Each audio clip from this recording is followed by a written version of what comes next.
The Secret Architecture of the Dollar, from Bretton Woods to the Petrodollar. 1. The Collapse of Empires and the Rise of American Gold. The mid-20th century witnessed the disintegration of Europe's financial order. Britain, once the global trade hegemon, faced bankruptcy. France, Germany, Italy, and Japan were physically and fiscally devastated. Amidst the ruins, the United States emerged intact and enriched. Its industrial base remained untouched by war, its agriculture fed both soldiers and allies, and its vaults absorbed 3/4 of the world's gold as desperate nations exchanged reserves for survival. By 1944, Washington's dominance was latent but not yet codified. It required a legal and financial framework capable of converting military victory into permanent economic sovereignty. Footnote: By 1944, the United States controlled roughly 75% of global gold reserves, ensuring leverage over any future financial system. 2. Bretton Woods and the dollar's coronation. In July 1944, 730 delegates from 44 nations convened at Bretton Woods, New Hampshire, under the pretense of cooperative reconstruction. In reality, the conference institutionalized American primacy. The agreement created a fixed exchange regime, all currencies pegged to the US dollar, while the dollar itself was pegged to gold at $35 per ounce.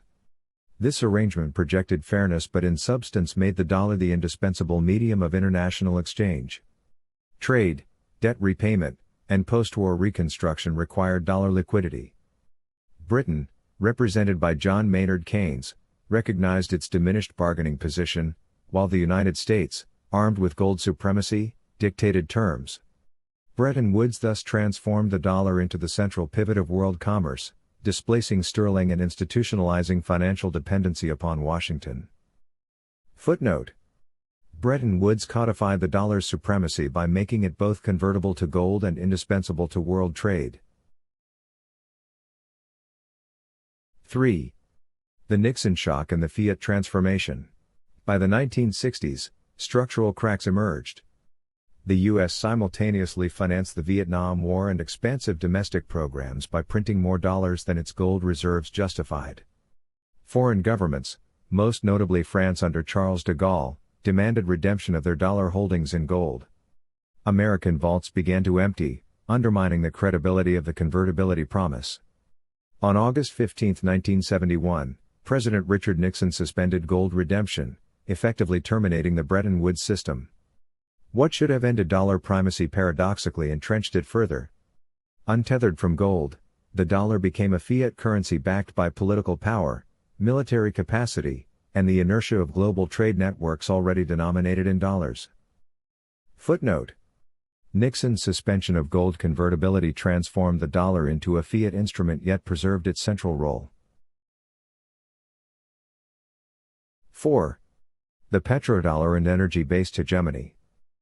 To sustain dominance after 1971, Washington secured a new geopolitical compact. In the mid-1970s, the United States guaranteed military protection to Saudi Arabia, which in turn agreed to price and sell oil exclusively in US dollars. This arrangement forced every energy-importing nation to maintain substantial dollar reserves. By tying oil, the essential commodity of modern industry, to its currency, the United States ensured enduring global demand for dollars. The petrodollar system became a hidden empire more durable than conquest by arms, enabling Washington to enforce compliance through financial channels. Nations that resisted, such as Iraq under Saddam Hussein and Libya under Muammar Gaddafi, faced catastrophic consequences. Footnote: The U.S.-Saudi petrodollar accord ensured that global energy trade remained dollar-denominated, institutionalizing dollar demand. 5. Challenges, continuities, and the crown's survival. Today, the dollar's supremacy faces new contests. China accumulates gold and experiments with yuan-based settlement. Russia and others pursue dollar-free trade arrangements. Cryptocurrencies and digital assets destabilize the monopoly of state-issued fiat. Yet historical precedent demonstrates that dollar primacy rests not merely upon economics but upon carefully constructed legal and geopolitical agreements. From Bretton Woods to Riyadh, The dollar's throne has been secured through contract, coercion, and strategic promise. Until a rival state forges a superior global compact, the dollar remains the crown currency, weapon, shield, and arbiter of international order. Footnote: despite emerging alternatives, no rival system has yet replicated the structural alliances that sustain the dollar's supremacy.